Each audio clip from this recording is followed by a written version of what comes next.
नमस्कार दोस्तों, आपका मेरे चैनल भक्ति संसार में स्वागत है। आज की मेरी वीडियो होने वाली है माघ मास की शुक्ल जया एकादशी की कहानी के बारे में। तो यह कहानी श्री कृष्ण धर्मराज को सुनाते हुए कहते हैं, माघ मास के शुक्ल पक्ष की एकादशी का नाम जया एकादशी है। इसका महात्म्य पुराणों में इस प्रकार लिखा हुआ है। एक समय स्वर्गपुरी में इंद्र के सामने गंधर्व गान कर रहे थे, अप्सरा नृत्य कर रही थी। उसमें एक पुष्पवती नामक गंधर्व की स्त्री और माल्यवान नामक मालिन का पुत्र भी था। वह दोनों परस्पर एक दूसरे पे मोहित थे। उन्हें यह विचार ही न रहा कि वह इंद्र की सभा में है और अगर उन्होंने गलती से भी कोई भूल की तो उसका दंड उन्हें श्राप के रूप में मिल जाएगा। परस्पर दोनों की दृष्टि लड़ने लगी।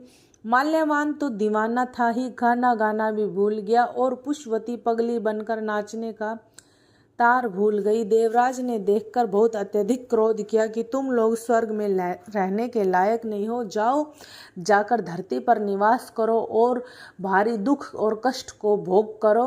तुम अपवित्र जल अपवित्र भोजन तुम्हारे योग्य है। ऐसा कहकर स्वर्ग से गिरा दिया।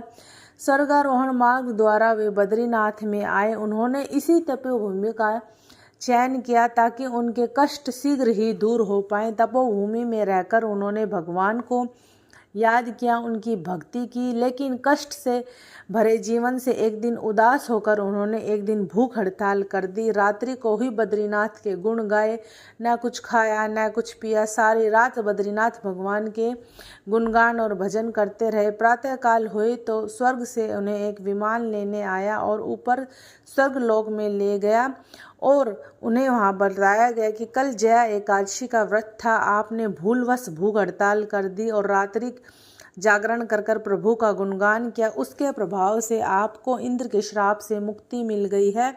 एकादशी का व्रत बहुत ही अधिक फलदायी होता है और इस दिन फलहार में धूप दीप नैवेद्य से विष्णु भगवान की पूजा की जाती है। इस दिन गूंदगिरी के साठे का सागार लिया जाना चाहिए। ऐसी ही एकादशी की खूबसूरत कहानियाँ सुनने के लिए मेरे चैनल भक्ति संसार को सब्सक्राइब करना बिल्कुल भी ना भूलें।